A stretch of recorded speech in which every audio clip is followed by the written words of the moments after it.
All right. I'm so happy to see you. Very, very grateful to be here today. I want us to keep that energy high, the frequency high. That's what I keep saying. We can feel it out here with all the honking and all the good things.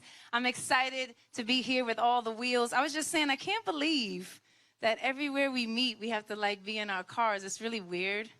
But it's okay. We here and we together, and it's all right. So I'm excited that we're putting it in drive right now. You see? It's time to be in drive because we have 6 days to go. 6 days. Can you honk for 6 days?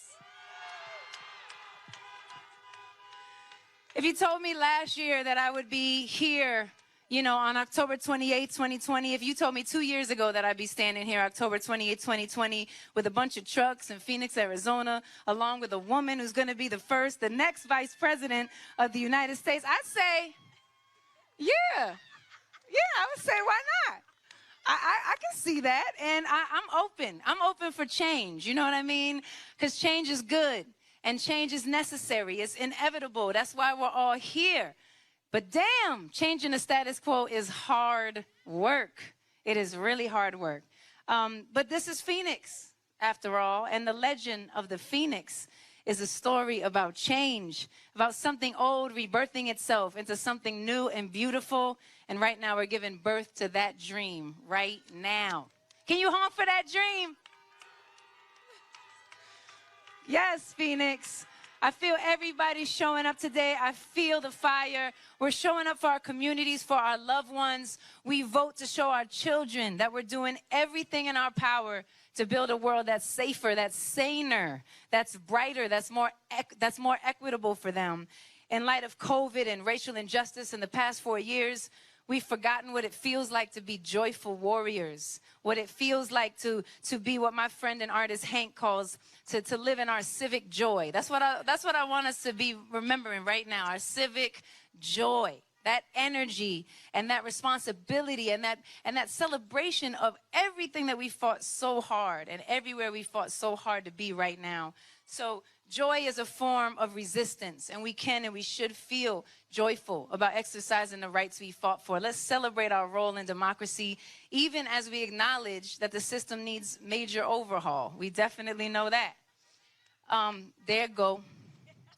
Every time we show up, we balance that hope deficit, when we look at our kids, when we wait in those long lines doing the electric slide, we fill our tank because this might be some lines, but I don't want y'all to get off of the line. Tell your friends, we got to stay here, do the electric slide or something, make it happen. Every time that we look at our kids and our cousins and our friends and we see in all the young people, everybody engaged like never before. I see it. I see everybody voting to support Black lives, LGBTQ rights, climate justice, justice of all kinds. We are showing up for justice. Yes. We even see it in 94-year-old Mildred Madison, who didn't receive her absentee ballot in time and drove 600 miles round trip to vote in person. Now that's commitment. Thank you, Mildred. She wasn't playing around. And that's the type of commitment that we have today, the type that we not only have today, but tomorrow and the next day and every day. How incredible is it that we have Dr. Hiral Tiperneni, an Indian-American woman invested in healthcare and education, running for Congress, and Mark Kelly running for Senate. That legislation, we were just talking about that legislation hasn't been able to pass for COVID relief and gun safety because we didn't have a majority. So we have to vote our values all the way down the ballot. On my ballot, it was super important for me to vote for the judge of the civil court who is thoughtful about sentencing and investing in criminal justice reform. So we have to do it all the way down the ballot. As voters, I just said, we're the boss. We're the boss of America. Yes, and all the elected officials, we get to be involved in what is happening. We get to show up. We have to tell them what to do, what we believe in, and that's the power that we have. We are here to exercise it, and we have 6 days left to pull this power move. So, if you haven't voted yet, Arizona, you still have options. You can vote early today in person. You can return your mail ballot at the drop box at the polling location in your county. You can show up and rock and dance in the long line. You're gonna do it. We're doing it. And make sure to convince at least 3 family members or friends to do it with you. Get all up in your feelings of civic joy. Don't let anyone manipulate the narrative while we wait for these votes to come in. Are you ready? Are you ready? Are you feeling good? Are you the boss? Let's keep this energy high. Let's keep being out here. Let's keep showing up. Let's be full of hope and joy. The phoenix is rising. We are rising.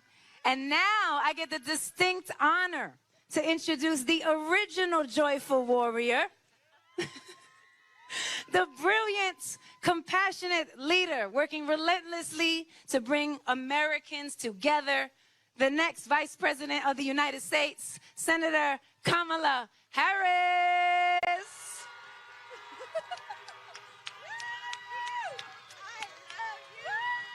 Alicia Keys. Hey. Honestly, I just want to say something. Alicia Keys, I've known her for a long time, and the thing is that she has a gift. We all know that. She has a gift. She has an incredible voice. She is just such an incredible talent as a musician, as a writer, and she always, on top of all of that, shows up. And shows up for our country, shows up on issues, and does it with incredible courage, but always truth-speaking. And we have to applaud an artist with the gift that she has, who does it all, and does it all always with grace and with conviction. Can we again give it up for Alicia Keys? Can you honk for Alicia Keys?